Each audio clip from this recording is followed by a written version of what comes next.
Mas eu queria que você falasse um pouco sobre a situação do Rio Grande do Sul, aí, como é que está, né? Depois a gente não falou, depois das eleições, inclusive, uma eleição onde o Sebastião Melo, que depois de toda a tragédia ganhou uma votação bastante significativa, uma distância bastante razoável da Maria do Rosário.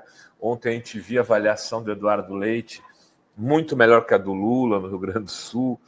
Né? Parece que caiu no colo do governo federal toda a tragédia do Rio Grande, Leonel. Na verdade, como o governo federal ele está distante, né? Ele está em Brasília. O que acaba acontecendo? Os recursos federais são operados pelo governo do estado, os recursos federais são operados pelo governo do estado, são operados pela prefeitura, e se dá a impressão de que quem está administrando, né, são os poderes locais aqui. Então, por exemplo, o governo federal perdoou a dívida por 3 anos que o Rio Grande do Sul tem, né, com a União. O que acontece? Sobrou mais recursos para o governo do estado. Bom, Eduardo Leite vai lá e faz proselitismo, dizendo que ele é um bom gestor, que ele está investindo aqui, que ele está investindo ali, entende? E as pessoas não vinculam que isso tem a ver com, né, uma posição do governo federal, do governo Lula.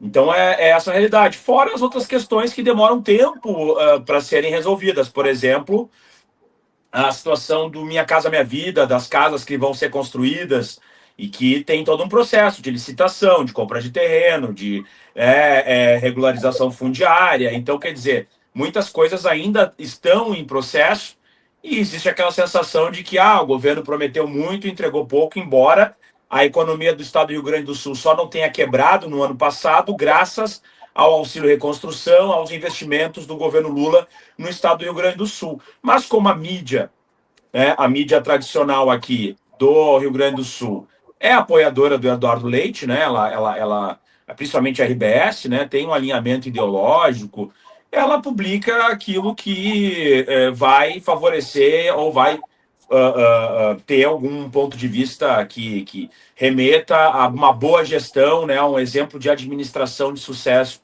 por parte do governo do estado e das prefeituras também, de modo geral. Ontem, inclusive, eu estava vendo essa pesquisa, né, a Quest, que tinha, são 8 estados. E, assim, a maioria dos estados, com exceção do Rio de Janeiro, que o Cláudio Castro não está tão bem, e a Raquel Lira no Pernambuco, todos os governadores estão com uma avaliação altíssima. E, assim, parece que nada cola no governo do estado. O governo do estado fica só ali flanando, não tem... E aí eu concordo com você que falta mídia local, mas tem uma questão que, quando a gente vê nas pesquisas nacionais sobre os principais problemas do Brasil, todo mundo fala que é a segurança. E segurança é um papel, o governo do estado é o protagonista na segurança.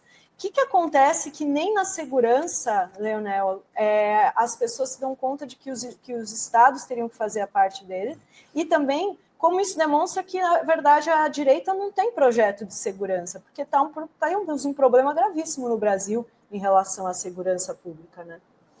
Não, claro, a segurança pública, pela Constituição, majoritariamente ela pertence aos estados.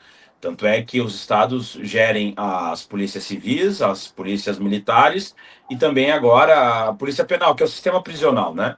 Os agentes do sistema prisional. Basicamente, então, essa policiamento de aproximação, esse combate ao crime organizado, essa função mais cotidiana nas cidades pertence aos governos dos estados. Nós sempre alertávamos de que a esquerda precisava assumir essa pauta com uma leitura mais ostensiva e uma leitura menos acadêmica e uma leitura menos... como é que eu posso dizer? Uma coisa são os direitos humanos e como a gente vai tratar a polícia na pauta dos direitos humanos, entende? Do tipo, existe muita letalidade policial, existe muita letalidade policial, existe muito abuso de autoridade, Para mim, essa pauta é uma pauta que deve ser tratada, por exemplo, nos grupos de direitos humanos, no Ministério dos Direitos Humanos, entende? Mas eu vejo que a esquerda leva isso para dentro da pauta, por exemplo, do Ministério da Justiça e Segurança Pública. As pessoas vão dizer, não, mas a polícia tem que se adaptar a isso. Não, eu concordo, a gente tem que ter políticas de controle das forças de segurança. Só que se eu não disser para a população, não, mas assim, ao mesmo tempo nós temos um projeto robusto de combate à criminalidade, de presença física em determinadas regiões. Tem uma fala do Lula que ele fez há poucos dias atrás, que para mim é muito sintomática, e foi até uma análise até da Globo News, mas que eu concordei, porque ele diz o seguinte: não é possível que a polícia entre, é o caso do Rio de Janeiro, né? Não é possível que a polícia entre suba o morro sempre atirando e matando inocentes. Concordo com o Lula, completamente correto. Mas ele simplesmente se centrou nisso e acabou aí. Como se a criminalidade no Rio de Janeiro não estivesse já endêmica, matando inocentes também, trocando tiro, fazendo as pessoas saindo dos seus carros para procurar barricada. Então, quer dizer, tu entende qual é a mensagem que está se passando? Que do tipo, a única preocupação que a gente tem é controle social sobre as polícias. Mas a gente não tem uma política robusta na pauta da segurança. Do tipo, parece que a gente controla a polícia e com a criminalidade a gente, do tipo, bom, as coisas vão se acertar.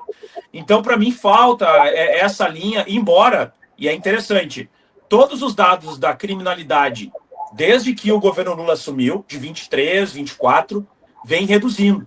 A gente reduziu homicídios, reduziu o latrocínio, estancou um pouco o feminicídio, que ainda teve um pequeno crescimento, mas alguns estados mais que outros.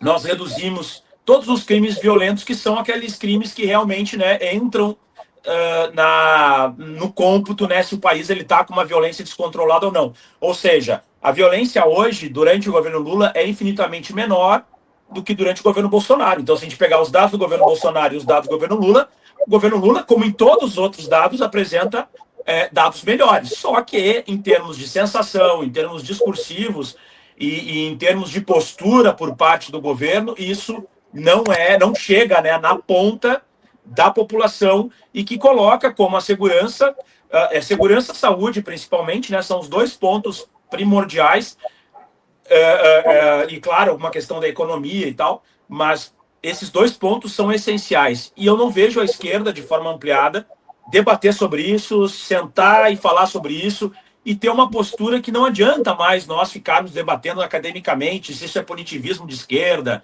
se isso está de acordo.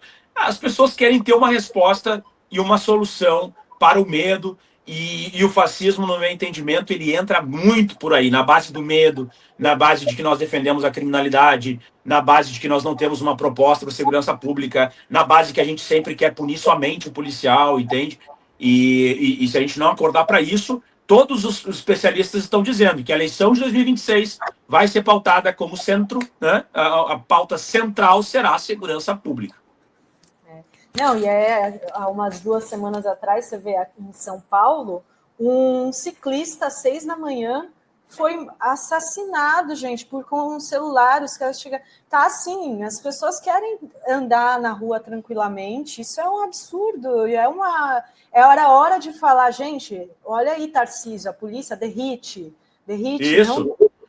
Não... A gente tem que apontar, que por exemplo, isso deveria estourar no governo do estado, deveria estourar no secretário da Segurança de São Paulo, que diz que bandido bom é bandido morto, que eles vão meter o pau e tal, Acontece que, infelizmente, a gente tem que saber, tem coisas que colam na gente e não colam na extrema-direita.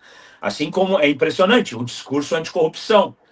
Quando a esquerda algum membro da esquerda está envolvido nisso, meu Deus, é o fim do mundo, tal. Quando é um membro da extrema-direita, é do tipo, isso é um caso isolado, isso é algo muito pontual.